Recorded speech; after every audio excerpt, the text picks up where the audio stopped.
والصلاة والسلام على سيد الأنبياء والمرسلين أما بعد فأعوذ بالله من الشيطان الرجيم بسم الله الرحمن الرحيم لقد رضي الله عن المؤمنين إذ يبايعونك تحت الشجرة صدق الله العظيم درود پاک اللهم صل على محمد وعلى آل محمد كما صليت على إبراهيم وعلى آل إبراهيم إنك حميد مجيد اللهم بارك على محمد وعلى آل محمد كما باركت على إبراهيم وعلى آل إبراهيم إنك حميد مجيد برادران اسلام، قابل صد احترام عزیز دوستو، بزرگوں، بھائیوں، قرآن مقدس کی بابرکت محفل اللہ تعالیٰ کے فضل و کرم سے دعا ہے کہ اللہ تعالیٰ اپنی بارگاہ میں قبول فرمائے، اور جن ساتھیوں نے محنت کر کے اس پروگرام کا انعقاد کیا ہے اللہ تعالیٰ ان سب کی محنت کو قبول فرمائے۔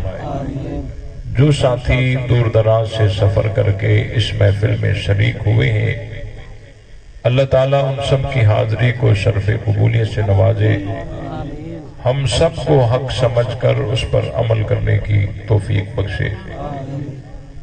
ہماری جماعت کے مرکزی رہنما برادرم راؤ جاوید اقبال صاحب آپ کے سامنے گفتگو فرما چکے ہیں، اور باقی جماعتوں کے ذمہ داران بھی یہاں تشریف فرما ہیں۔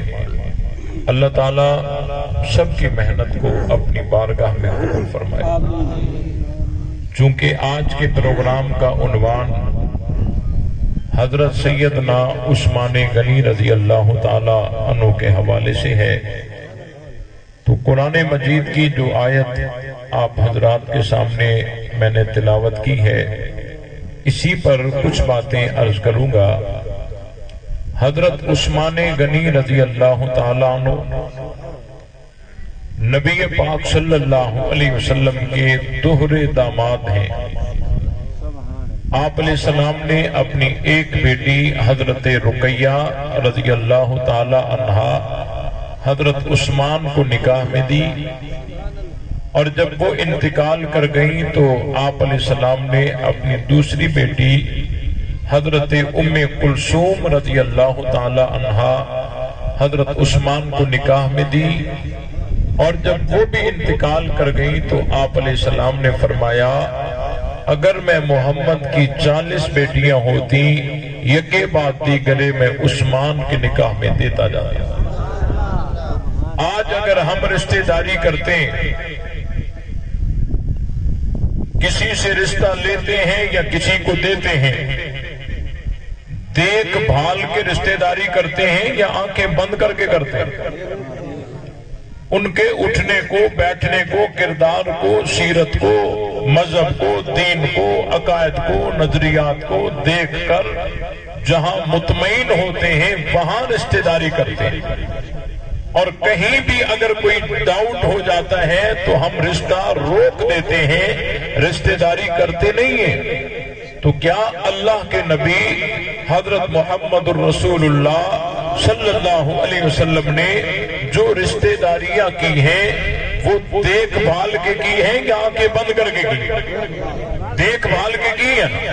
تو حضرت عثمان غنی رضی اللہ تعالیٰ عنہ کو اللہ کے نبی کی 2 بیٹیاں نکاح میں ملی ہیں، یکے بعد دیگرے۔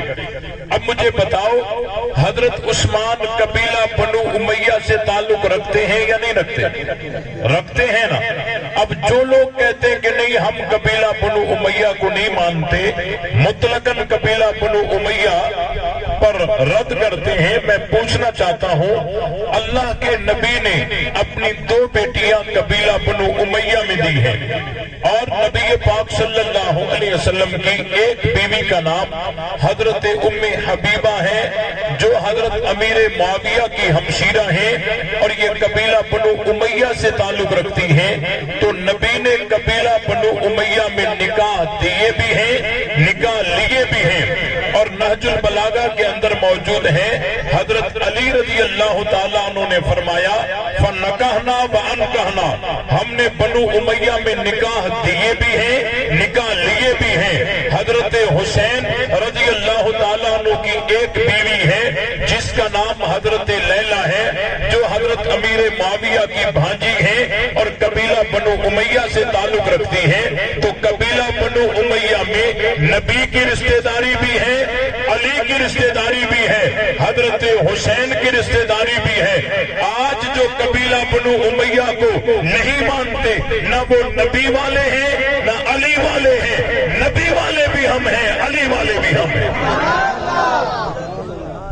نبی پاک صلی اللہ علیہ وسلم نے 6 ہجری میں ایک خواب دیکھا، 6 ہجری میں خواب دیکھا۔ خواب یہ تھا کہ ہم عمرہ پر گئے ہیں، وہاں صحابہ کرام نے کعبۃ اللہ کا طواف کیا ہے، کچھ صحابہ نے اپنے بال کتروائے ہیں، کچھ صحابہ نے سر منڈوائے ہیں۔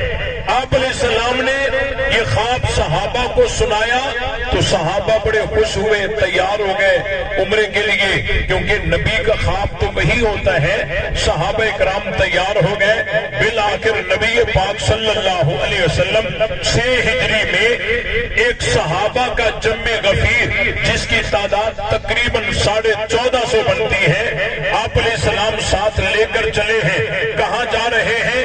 عمرے کے ارادے سے جا رہے ہیں۔ چلتے چلتے چلتے راستے میں ایک مقام ہے جس کا نام ہے مقام حدیبیہ۔ اس مقام پر جب اللہ کے نبی پہنچے، 1450 صحابہ نبی کے ساتھ ہیں، اللہ کے رسول وہاں پہنچے تو اطلاع ملی کہ مشرکین مکہ نے مزاحمت کا ارادہ کیا ہے۔ آپ علیہ السلام نے وہی قافلے کو روک کر کے حضرت عثمان کو اپنا قاصد بنایا، حضرت عثمان کو اپنا سفیر بنایا کہ جاؤ مشرکین مکہ سے مذاکرات کرو، ہم لڑائی کے ارادے سے نہیں آ رہے، ہم کعبۃ اللہ کا طواف کر کے واپس چلے جائیں گے۔ حضرت عثمان غنی رضی اللہ تعالیٰ عنہ نبی کے قاصد بن کر آگے جا رہے ہیں۔ یہ کتنی بڑی فضیلت ہے۔ آج ہم اپنا سفیر اسے بناتے ہیں جس پر اعتماد ہوتا ہے، کسی پر اعتماد مولوی کا ہو، کسی پر اعتماد پیر کا ہو، کسی پر اعتماد ولی کا ہو، لیکن عثمان تو وہ ہیں جن پر اعتماد محمد عربی کا ہے۔ حضرت عثمان وہاں چلے گئے مذاکرات کے لیے، 1450 صحابہ یہاں بیٹھے ہوئے۔ اب یہ بیٹھنے والے صحابہ میں سے کسی کی زبان سے یہ جملہ نکلا کہ ہمیں اجازت ملے یا نہ ملے کوئی پتہ نہیں، عثمان کے تو مزے ہوں گے، وہ تو کعبۃ اللہ کا طواف کر رہا ہوگا۔ آپ علیہ السلام نے یہ جملے سن لیے، فرمایا خبردار، عثمان پر مجھے اتنا اعتماد ہے کہ عثمان ہمارے بغیر کعبۃ اللہ کا طواف نہیں کرے گا۔ اب دیکھیں اللہ کے نبی نے قاصد بھی بنایا، ان پر اعتماد بھی کیا، اور اللہ کا کرنا ایسا ہوا کہ حضرت عثمان کو واقعتاً مشرکین نے آفر پیش کر دی کہ آپ کے لیے دروازے کھلے ہیں لیکن آپ کے نبی کو کعبۃ اللہ کے طواف کی اجازت نہیں ہے۔ حضرت عثمان نے صاف جواب دے دیا کہ میں اپنے نبی کے بغیر کعبۃ اللہ کا طواف نہیں کروں گا۔ جس طرح نبی نے اعتماد کیا اسی طرح حضرت عثمان کو اللہ نے نبی کے اعتماد کے مطابق بنایا۔ حضرت عثمان غنی رضی اللہ تعالیٰ عنہ نے جب جواب دیا تو کافروں کو غصہ آیا، انہوں نے حضرت عثمان کو پکڑ کے قید کر لیا۔ حضرت عثمان اکیلے نہیں تھے، 10 صحابہ حضرت عثمان کے ساتھ، سب کو کافروں نے قید کر لیا۔ 1450 صحابہ وہاں انتظار کر رہے ہیں۔ یہاں یہ قید ہو گئے اور یہ خبر نبی پاک صلی اللہ علیہ وسلم تک یوں پہنچی کہ حضرت عثمان کو ظالموں نے شہید کر دیا۔ آپ علیہ السلام تک یہ خبر جب پہنچی تو آپ علیہ السلام نے تمام صحابہ کو جمع کر کے اور فرمایا چلو واپس چلتے ہیں، اللہ خود ہی حساب لے گا۔ یوں فرمایا تھا، بولو واپس چلتے ہیں، اللہ خود ہی حساب لے گا ان سے۔ اللہ کے نبی نے یوں کیا، یا سب کو جمع کر کے اور بیعت لی کہ جو عثمان کا بدلہ لینا چاہتا ہے میرے ہاتھ پر بیعت کرے۔ تو تمام صحابہ نے نبی کے ہاتھ پر بیعت کی، حضرت ابو بکر نے بیعت کی، حضرت عمر نے بیعت کی، حضرت علی نے بھی بیعت کی۔ یا حضرت علی نے یوں کہا کہ میں بیعت کیوں کروں، عثمان تو قبیلہ بنو امیہ سے تعلق رکھتے ہیں۔ علی نے یوں کہہ کر ہاتھ پیچھے کھینچ لیا، یا علی نے بھی بیعت کی؟ بولو بھائی، حضرت علی نے بھی بیعت کی نا، حضرت ابو بکر نے بیعت کی، حضرت عمر نے بیعت کی، حضرت علی نے بیعت کی، تمام صحابہ نے بیعت کی۔ اسی بیعت کے دوران نبی تک خبر پہنچی کہ جو پہلے والی خبر تھی وہ غلط تھی، حضرت عثمان کو انہوں نے شہید نہیں کیا، حضرت عثمان زندہ ہیں۔ تو آپ علیہ السلام نے اپنے ہاتھ کو فضا میں لہرا کر، اور روزہ کافی کے اندر لکھا ہوا ہے وَضَرَبَ بِإِحْدَى يَدَيْهِ عَلَى الْأُخْرَى بِعُثْمَانَ، کہ نبی پاک صلی اللہ علیہ وسلم نے اپنا ہاتھ بلند کر کے عثمان کا ہاتھ قرار دے کر اور بیعت کی کہ یہ عثمان کی طرف سے بیعت ہے۔ یہ بات اللہ کو اتنی پسند آئی کہ اللہ راضی ہو گیا، اللہ راضی ہو گیا۔ صرف راضی نہیں ہوا بلکہ رضا کا اعلان کر دیا۔ صرف اعلان نہیں کیا بلکہ اس اعلان کو قیامت کی صبح تک قرآن بنا دیا۔ لقد رضی اللہ عن المؤمنین، البتہ تحقیق اللہ راضی ہو گیا، اللہ راضی ہو گیا عن المؤمنین۔ یہ مومنین کون ہیں؟ بولو بھائی، یہ مومنین کون ہیں؟ صحابہ ہیں۔ لقد رضی اللہ عن المؤمنین، البتہ تحقیق راضی ہو گیا اللہ مومنین سے جب یہ تجھ سے بیعت کر رہے تھے درخت کے نیچے۔ یہ بیعت کرنے والے کون تھے؟ اور اللہ نے جن کو مومنین کہا یہ کون ہیں؟ تو کچھ تو وہ ہیں جو اپنے کو کہتے ہیں مومنین، اور کچھ وہ ہیں جن کو قرآن کہتا ہے مومنین۔ اب اصلی پکے سچے مومن کون سے ہیں؟ اپنے آپ کو کہنے والے یا جن کو رب کا قرآن مومن کہے؟ جن کو رب کا قرآن مومن کہے نا۔ مومن کہلوانا الگ چیز ہے، مومن ہونا الگ چیز ہے۔ اپنے آپ کو کوئی مومن کہنے سے مومن نہیں ہوتا۔ اللہ تعالیٰ نے قرآن مجید میں بتایا نہیں وَمِنَ النَّاسِ مَن يَقُولُ آمَنَّا بِاللَّهِ وَبِالْيَوْمِ الْآخِرِ وَمَا هُمْ بِمُؤْمِنِينَ، کہ لوگوں میں سے کچھ ایسے ہیں جو کہتے ہیں کہ ہم مومنین ہیں، اللہ پہ ایمان رکھتے ہیں، قیامت کے دن پر ایمان رکھتے ہیں۔ اللہ نے فرمایا یہ کہتے تو ہیں لیکن ہے نہیں۔ وما ہم بمؤمنین، یہ مومنین نہیں ہیں۔ البتہ تحقیق اللہ ان مومنین سے راضی ہو گیا۔ اب توجہ رہے، صحابہ کا دفاع کوئی عام مشن ہے؟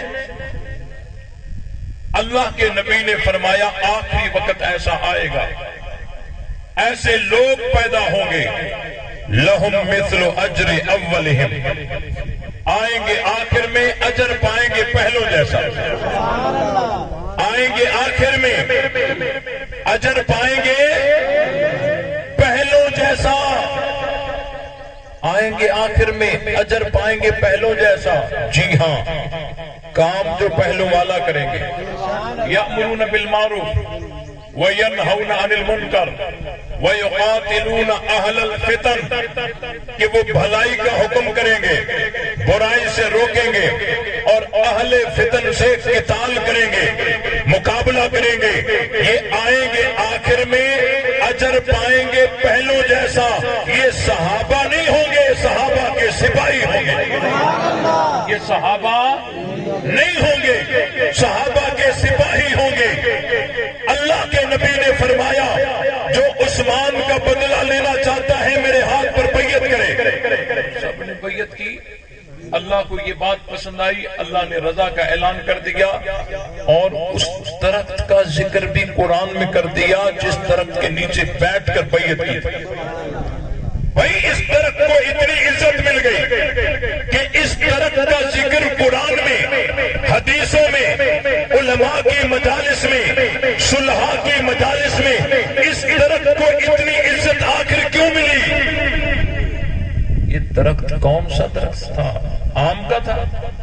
نہیں۔ سیب کا تھا؟ نہیں۔ انار کا تھا؟ نہیں۔ اگر یہ اس کی تحقیق کی جائے تو یہ درخت آم کا نہیں تھا، کھجور کا نہیں تھا، سیب انار کا نہیں تھا، یہ درخت تھا کیکر کا۔ اگر آم کا درخت ہوتا تو کوئی یوں کہہ سکتا تھا کہ اس کو عزت آم کی وجہ سے ملی ہے۔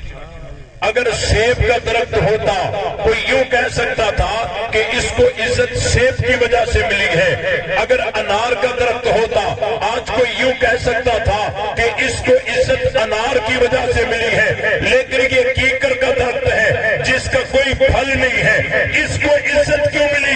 کہ قرآن میں جگہ مل گئی۔ اگر آپ تھوڑا غور کریں گے تو پتہ چل جائے گا کہ اس درخت کو اتنی عزت کیوں ملی کہ قرآن میں اس کے چرچے آ گئے، حدیثوں میں چرچے آ گئے۔ ہاں، جو ایک صحابی کے ناموس کے لیے مل بیٹھے تھے، اس درخت نے ان کے اوپر صرف سایہ کر دیا، قرآن نے اس کو جگہ، قرآن میں اللہ نے قرآن میں جگہ دے دی۔ ایک صحابی کے ناموس کے لیے جو مل بیٹھے، اس درخت نے ان کے اوپر سایہ کر دیا، اللہ نے اسے قرآن میں جگہ دے دی۔ اور جو 1.25 لاکھ صحابہ کا دفاع کرتے ہوں ان کے لیے جو اپنے دروازے کھول دے گا، پھر اللہ ان کی قبروں کو خوشبو سے معطر کیوں نہ کرے گا؟ یہ بات سمجھ آئی کہ نہیں آئی؟ تمام صحابہ نے بیعت کی اور اللہ نے اس درخت کو بھی عزت عطا کر دی۔ یہاں پر روافض کہتے ہیں دیکھو جی، اللہ تو کہتا ہے لقد رضی اللہ عن المؤمنین، اللہ مومنین سے راضی ہے، سب سے تھوڑی راضی ہے، ان میں سے جو مومنین تھے اللہ ان سے راضی ہے۔ میں نے کہا اگر تم نے قرآن کو سمجھا ہوتا تو یہ اعتراض ہی نہ کرتے۔ اگر تم لوگوں نے قرآن کو سمجھا ہوتا تو یہ اعتراض ہی نہ کرتے، کیونکہ آگے اللہ کا قرآن کہتا ہے وَأَصَابَهُمْ فَتْحًا قَرِيبًا، اللہ بدلے میں دے گا ان کو قریب کی فتح، وَمَغَانِمَ كَثِيرًا، اور اللہ تعالیٰ ان کو بہت ساری غنیمت دے گا۔ کن کو دے گا؟ ان مومنین کو۔ اب دیکھیں وَأَصَابَهُمْ فَتْحًا قَرِيبًا، قریب میں، بدلے میں دے گا ان کو قریب کی فتح۔ فتحًا قریبا سے مراد فتح مکہ ہے، اور وَمَغَانِمَ كَثِيرًا، اور یہ بہت ساری غنیمت، اس سے مراد خیبر کی غنیمت ہے، کیونکہ 6 ہجری ذوالحج میں حضور علیہ السلام واپس ہوئے حدیبیہ سے، اور 7 ہجری محرم میں خیبر فتح ہوا، بہت ساری غنیمت آئی۔ تو اللہ کا قرآن کہتا ہے کہ اللہ کی رضا بھی مومنین کے لیے، قریب کی فتح بھی مومنین کے لیے، اور وَمَغَانِمَ كَثِيرًا، اور خیبر کی غنیمت بھی مومنین کے لیے۔ اب اگر اللہ کے نبی نے خیبر کی غنیمت تمام اصحاب حدیبیہ میں سے کچھ کو دی ہو اور کچھ کو نہ دی ہو تو یوں سمجھا جائے گا کہ جن کو خیبر کی غنیمت ملی وہ مومن، اور جن کو خیبر کی غنیمت نہیں ملی وہ مومن نہیں ہے، کیونکہ وَأَصَابَهُمْ فَتْحًا قَرِيبًا وَمَغَانِمَ كَثِيرًا، کیونکہ ہے یہ مومنین کے لیے۔ اگر اللہ کے نبی نے خیبر کی غنیمت اصحاب حدیبیہ سب میں تقسیم نہ کی ہو، کچھ میں کی ہو کچھ میں نہ کی ہو، تو پھر تو یوں سمجھا جائے گا کہ جن کو دی وہ مومن، جن کو نہیں دی وہ مومن نہیں ہے۔ لیکن اگر آپ حقیقت پر نظر ڈالیے آپ کو پتہ چلے گا کہ اللہ کے نبی نے یہ خیبر کی غنیمت تمام کی تمام اصحاب حدیبیہ میں تقسیم کر دی،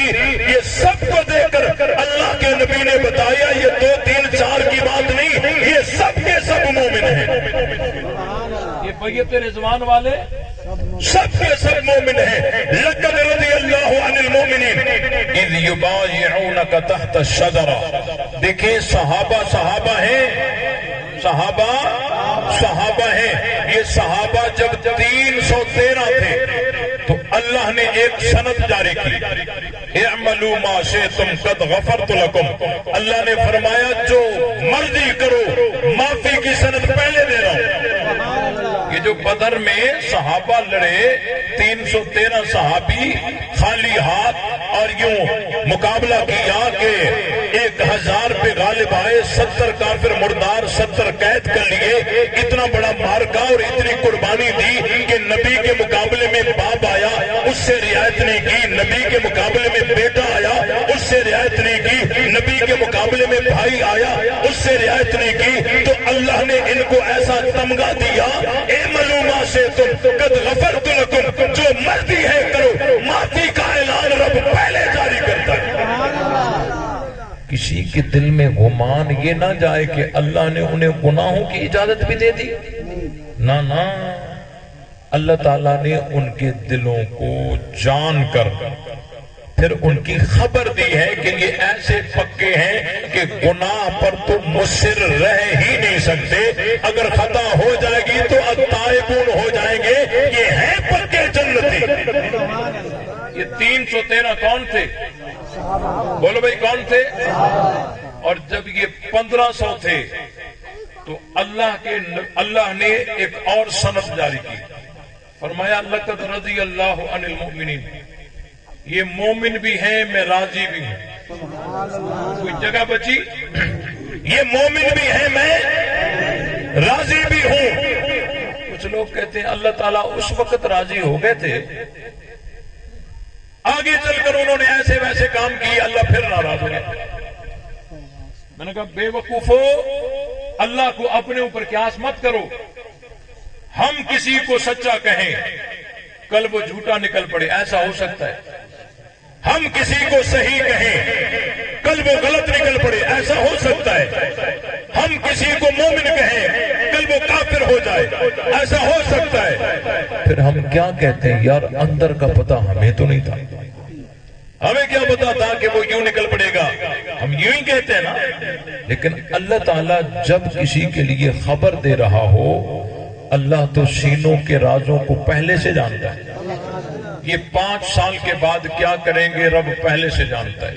یہ 10 سال کے بعد کیا کریں گے رب پہلے سے جانتا ہے. یہ آخری دم تک کون کون سے کام کریں گے اللہ پہلے سے جانتا ہے. اب مجھے یہ بتاؤ، یہاں پر کوئی آدمی آ جائے، ہمارے ساتھ بیٹھ جائے، ہمیں یقینی ذرائع سے اطلاع ملے کہ یہ 1 گھنٹے کے بعد اٹھ کر ساری بستی کو آگ لگا دے گا، ہم اس کا اکرام کریں گے؟ بولو، اس کو اپنے ساتھ بیٹھنے دیں گے؟ ہاں بھائی، کیوں؟ ہمیں یقینی ذرائع سے یہ اطلاع ملی ہے کہ یہ 1 گھنٹے کے بعد اٹھ کر ساری بستی کو آگ لگانے والا ہے. ہم اس کا اکرام بھی نہیں کریں گے، احترام بھی نہیں کریں گے، بیٹھنے بھی نہیں دیں گے. اگر ان صحابہ نے آگے چل کر کچھ سالوں بعد خاتون جنت حضرت فاطمہ کے گھر کو آگ لگانی ہوتی، اگر لگانی ہوتی تو اللہ کے علم میں تو پہلے سے ہی ہوتا نا. اللہ کے علم میں تو پہلے سے ہی ہوتا نا. اللہ تعالیٰ ایسوں کو مومن کہہ کر پھر رضا کا اعلان کرتے؟ بولو، اگر ان صحابہ نے آگے چل کر خلافت پہ ناجائز قبضہ کرنا ہوتا، اگر کرنا ہوتا تو اللہ کے علم میں تو پہلے سے ہوتا، تو اللہ ایسوں سے رضا کا اعلان کرتے. اگر انہوں نے آگے چل کر ناجائز باغ فتح پہ قبضہ کرنا ہوتا، اگر کرنا ہوتا تو اللہ کے علم میں تو پہلے سے ہوتا، تو اللہ تعالیٰ ایسوں سے رضا کا اعلان کرتے. لیکن جب اللہ نے رضا کا اعلان کر دیا ہے، اس کا واضح مطلب یہ ہے کہ یہ ایسے لوگ ہیں کہ آخری دم تک ان سے کوئی اللہ کی مرضی کے خلاف کام صادر ہونا ہی نہیں ہے. قرآن مجید کی یہ آیت ان آیتوں میں سے ہے، تمہارے پاس کوئی کتاب نہ ہو، یہ سارے اعتراض روافض کے کافور ہو جاتے ہیں۔ رب جن سے راضی ہے وہ کبھی بھی خلافت پہ ناجائز قبضہ نہیں کر سکتے، خاتون جنت کے گھر کو آگ نہیں لگا سکتے، باغ فلک پہ قبضہ نہیں کر سکتے۔ یہ سارے اعتراض غلط ہیں، قرآن بھی سچا ہے، صحابہ بھی سچے ہیں، قرآن بھی سچا ہے اور صحابہ بھی سچے ہیں۔ یہ کیسے ہو سکتا ہے کہ اگر ہم تو کہہ سکتے ہیں نا، ہم کسی کو صحیح کہیں، رضا کا اعلان کسی سے کر دیں، ہمارے جانے کے بعد وہ الٹے سیدھے کام کرے، یہ ہو سکتا ہے، لیکن اللہ جس سے رضا کا اعلان کرتا ہو وہ کبھی بھی آگے چل کر ڈگمگا سکتا۔ بات سمجھ آئی کہ نہیں آئی؟ اللہ کا علم جو ہے وہ ظاہری باطنی، اندر ظاہر باطن سب اللہ جانتا ہے، علیم بذات الصدور ہے۔ یہ سارے اعتراض غلط ہیں اور قرآن سچا ہے۔ قرآن کیا ہے؟ اور صحابہ اہل بیت کا آپس میں پیار ہے، اتنا پیار ہے کہ بیٹا علی کا ہے نام ابو بکر ہے، بیٹا علی کا ہے نام عمر ہے، بیٹا علی کا ہے نام عثمان ہے، اور گھر عثمان کا ہے پہرا حسین کا ہے۔ یہ ہے یا نہیں؟ ہم تو صحابہ کو بھی مانتے ہیں، اہل بیت کو بھی مانتے ہیں۔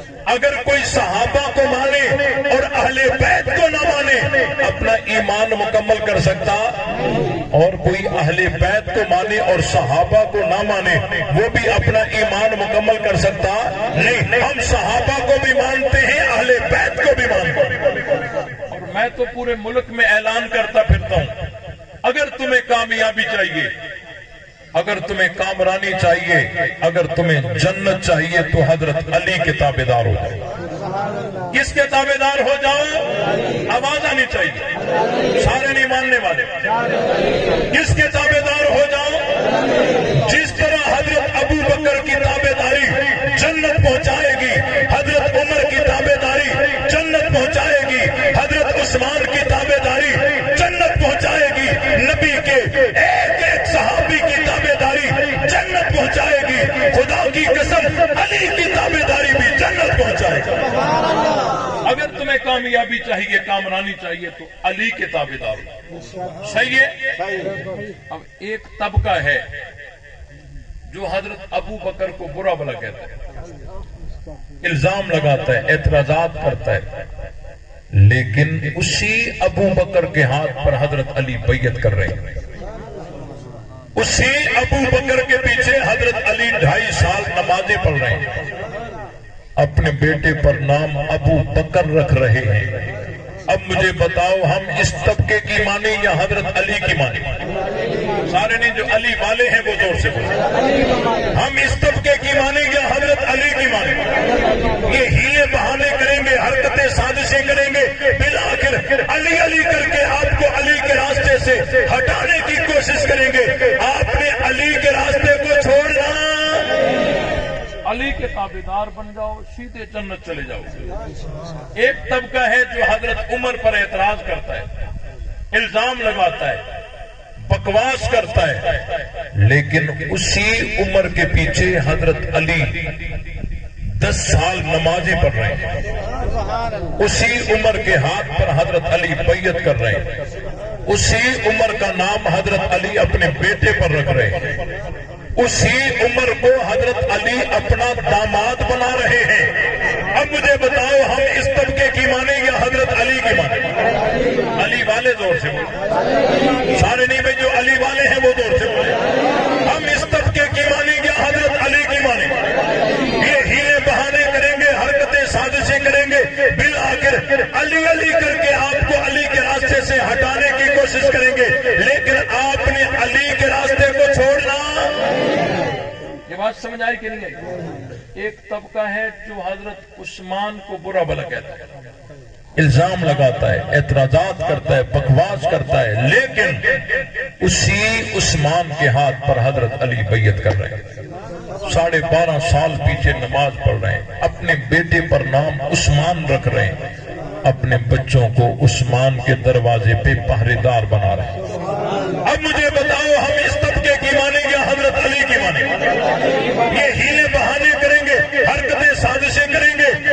آخر علی علی کر کے آپ کو علی کے راستے سے ہٹائیں گے، لیکن آپ نے علی کے راستے کو چھوڑنا۔ یہ بات سمجھ آئی کہ نہیں آئی؟ آؤ علی کے تابعدار بن جاؤ، سیدھے جنت چلے جاؤ۔ پہلے تو یہ مانتے ہی نہیں تھے، نہ جی نہ حضرت علی نے اپنے بیٹوں پر ابو بکر عمر عثمان نام رکھے ہی نہیں۔ انہیں کیا پتا کہ نیٹ کا زمانہ بھی پیچھے سے آ رہا ہے، 2-4 بٹن لگانے سے کتابیں ساری کھل جائیں گی۔ یہ کتاب تمہاری ہے، بیٹا علی کا ہے نام ابو بکر ہے، بیٹا علی کا ہے نام عمر ہے، بیٹا علی کا ہے نام عثمان ہے، گھر عثمان کا ہے، پہرا حسین کا ہے۔ اب جب خود کو بند گلی میں پایا تو ادھر ادھر دیکھ کے کہنے لگے ہاں علی نے نام رکھے تھے، شکر ہے یہاں تک تو آگے، باقی آگے تھوڑا ہے۔ راؤ صاحب علی نے نام رکھے تھے، لیکن کے بعد سننا چاہتے ہو؟ کہتے ہیں علی نے نام رکھے تھے، لیکن اس وقت ابو بکر صرف یہ ایک تھوڑی تھے، ابو بکر نام کے اور بھی بہت سارے لوگ تھے اس وقت۔ عمر اور عثمان بھی صرف یہی تھوڑی تھے، اور بھی بہت سارے لوگ عمر اور عثمان نام کے تھے۔ حضرت علی نے نام تو رکھے تھے، لیکن ان خلفاء کی نیت کر کے تھوڑی رکھے تھے، وہ جو دوسرے لوگ نہیں تھے، علی کی نیت وہ تھی۔ میں نے کہا تم نے تو مسئلہ ہی حل کر دیا، تم بھی اپنے بچوں پر ابو بکر عمر عثمان نام رکھو، نیت وہی کر لینا جو علی نے کی تھی، نیت وہی کر لینا جو علی نے کی تھی۔ یہ زہر کا پیالہ نہیں، زہر کا ڈرم پی سکتے ہیں، اپنے بیٹے پر نام عمر رکھ سکتے، ابو بکر رکھ سکتے، عثمان رکھ سکتے۔ پھر ذرا فیصلہ کریں نا، حضرت علی اپنے بیٹے پر نام ابو بکر رکھیں اور تم ابو بکر نام سے جلتے ہو، میں تمہیں کیسے مانوں تم علی والے ہو؟ علی اپنے بیٹے پر نام عمر رکھتے ہو اور تم عمر نام سے جلتے ہو، میں تمہیں کیسے مانوں تم علی والے ہو؟ حضرت علی اپنے بیٹے پر نام عثمان رکھتے ہو اور تم عثمان نام سے چلتے ہو، میں تمہیں کیسے مانوں تم علی والے ہو؟ علی کا راستہ الگ ہے، تمہارا راستہ الگ ہے۔ ہم کل بھی حیدری، آج بھی ہم کل بھی حیدری اور آج بھی۔ یہ بات سمجھ آئی کہ نہیں آئی؟ ایک کہنے لگا دیکھو جی محبت تو دو طرفہ ہوتی ہے نا، یک طرفہ تو نہیں ہوتی۔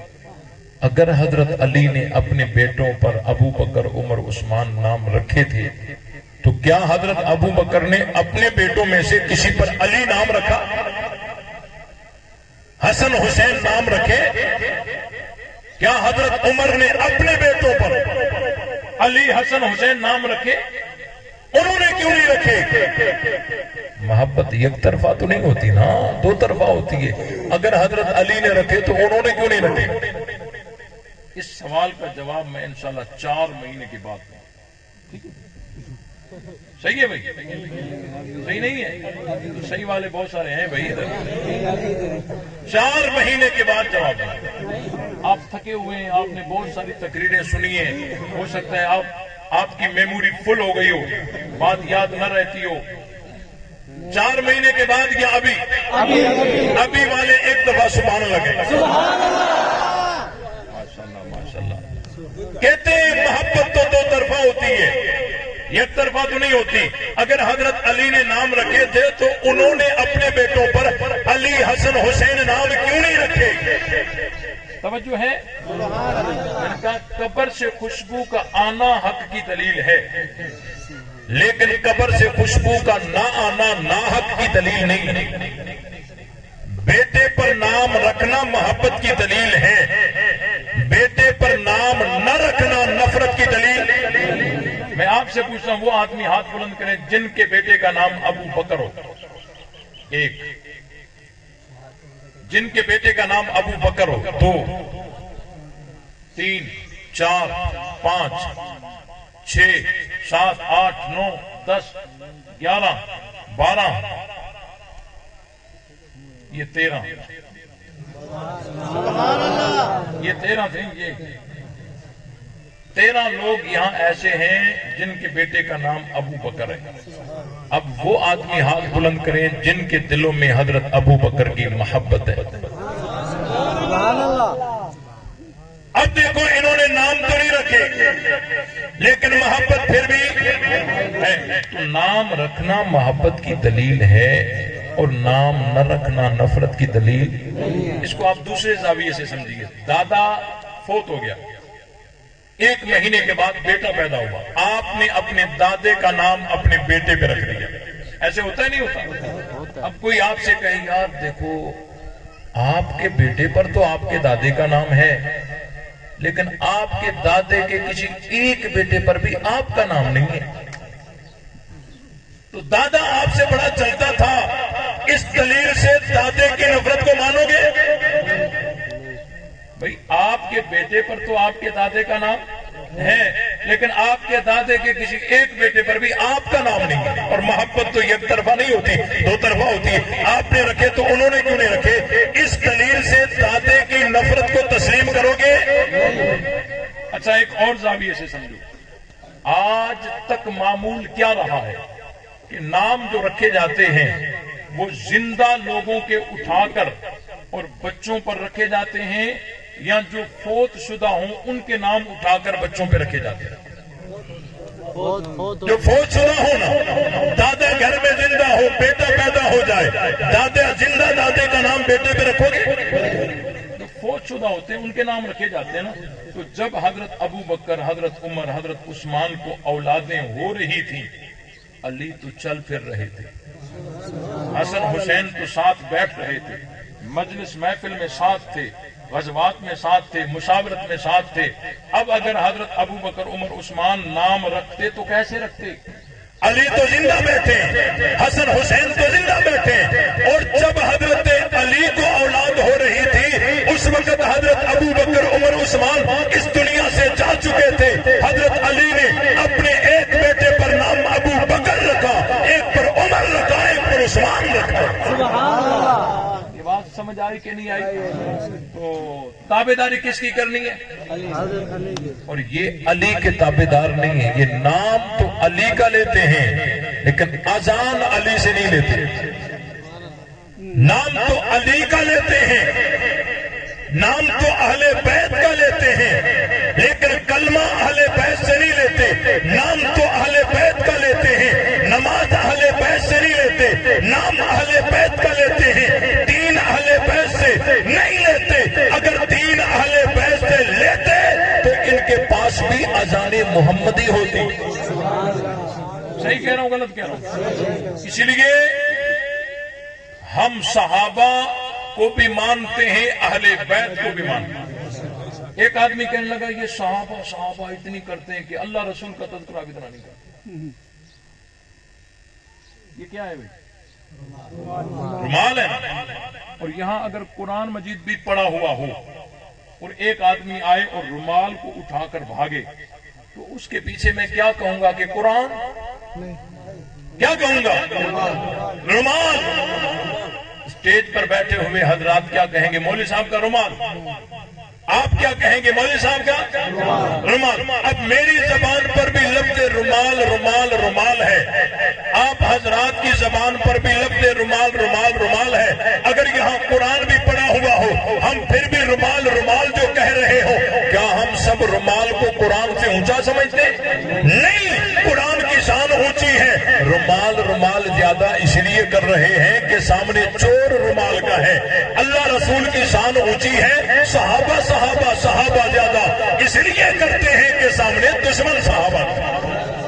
یہ بات سمجھ آئی کہ نہیں آئی؟ کچھ لوگ کہتے ہیں دیکھو جی ساری تقریر مولوی صاحب سے سنی سے کتنی بار صحابہ کیا اہل بیت ایک بار بھی نہیں آئی. صحابہ کو منے دیں, اہل بیت کو نہیں منے دیں. ایسے کہتے ہیں نا لوگ. ساری تقریر میں صحابہ یہ کر رہے تھے, اہل بیت کا تو نام ہی نہیں لیا. بھئی یہ ضلع کون سا ہے؟ صوبہ کون سا ہے؟ پنجاب ہے نا. اگر میں کہوں صوبہ پنجاب والے زندہ باد تو بہاولپور والے رہ گئے؟ بولو. اب اگر کوئی کہے کہ مولوی صاحب سارے صوبے کو زندہ باد کہہ گئے, بہاولپور والوں سے مولوی صاحب کی بڑی دشمنی تھی, ان کا تذکرہ ہی نہیں کیا. میں نے کہا کوئی ایک آدمی ایسا دکھاؤ جو ضلع بہاولپور کا ہو لیکن صوبہ پنجاب کا نہ ہو. دیکھو دیکھو کوئی بوڑھا چھوڑا کوئی ضلع بہاول پور کا ہو لیکن صوبہ پنجاب کا نہ ہو. ہے کوئی ایک ایسا اہل بیت دکھاؤ جو اہل بیت تو ہو لیکن صحابی نہ ہو. نبی کی بیویاں اہل بیت ہیں یا نہیں؟ کیا پھر وہ صحابیات ہیں یا نہیں؟ حضرت علی اہل بیت ہیں یا نہیں؟ کیا پھر وہ صحابی ہیں یا نہیں؟ حضرت فاطمہ حضرات حسنین کریمین یہ اہل بیت ہیں یا نہیں؟ کیا پھر یہ صحابہ نہیں ہے؟ ہم جو کہتے ہیں شان صحابہ، کیا حضرت عائشہ رہ گئی؟ کیا حضرت علی رہ گئے؟ کیا حضرت فاطمہ رہ گئی؟ کیا حضرات حسنین کریمین رہ گئے؟ نہیں. ہم جب صحابہ کہتے ہیں ان میں اہل بیت آ جاتے ہیں، اور انشاءاللہ جب تک جان میں جان ہے ہم صحابہ کا دفاع کرتے رہیں گے. کرو گے نہیں کرو گے؟ ہاں اگر کوئی صحابہ کو نہیں مانتا نہ مانے، آخرت میں خود ہی حساب دے گا، لیکن کسی کتے کو صحابہ پہ بھونکنے نہیں دیں گے. تمام ساتھی محنت کرو گے، صحابہ کی عزت و عظمت کو عام کرو گے تو جرت اور غیرت کے ساتھ جواب دیجیے نبی سے کلمہ سیکھنے والے کون؟ ماننے والے. ہم جب صحابہ کرتے ہیں ہمارا ایمان تازہ ہوتا ہے. سب جواب نہ دیں، جن کا ایمان تازہ ہو رہا ہو جرت اور غیرت کے ساتھ جواب دیجیے نبی سے کلمہ سیکھنے والے کون؟ نبی سے اذان سیکھنے والے کون؟ نبی سے نماز سیکھنے والے کون؟ نبی سے قرآن سیکھنے والے کون؟ نبی بدر میں تو ساتھ کون؟ نبی احد میں تو ساتھ کون؟ نبی حنین میں تو ساتھ کون؟ نبی احزاب میں تو ساتھ کون؟ نبی عرفات میں تو ساتھ کون؟ نبی مینا میں تو ساتھ کون؟ نبی مکے میں تو ساتھ کون؟ نبی مدینے میں تو ساتھ کون؟ نبی سفر میں تو ساتھ کون؟ نبی حضر میں تو ساتھ کون؟ نبی ہجرت میں تو ساتھ کون؟ نبی غار میں تو ساتھ کون؟ نبی مزار میں تو ساتھ کون؟ نبی جنت میں تو ساتھ کون؟ نبی قرآن میں تو ساتھ کون؟ تو مصطفیٰ کے مرید کون؟ مصطفیٰ کے پروانے کون؟ مصطفیٰ کے عاشق کون؟ مصطفیٰ کے جان نثار کون؟ مصطفیٰ کے تابع دار کون؟ مصطفیٰ کے نوکر کون؟ تو ہم نوکر کس کے؟ ہم مرید کس کے؟ ہم پروانے کس کے؟ ہم عاشق کس کے؟ ہم جان نثار کس کے؟ ہم تابع دار کس کے؟ ہم سپاہی کس کے؟ بول جو صدیق کا نہیں وہ ہمارا، جو فاروق کا نہیں وہ ہمارا، جو عثمان کا نہیں وہ ہمارا، جو علی کا نہیں وہ ہمارا، جو معاویہ کا نہیں وہ ہمارا، جو صحابہ کا نہیں وہ ہمارا، جو اہل بیت کا نہیں وہ ہمارا. نہیں ہے لے سوگ سے نام صحابہ کا، کر چرچا عام صحابہ کا، گر طلب ہے تجھ کو جنت کی تو بلّہ تھام صحابہ کا.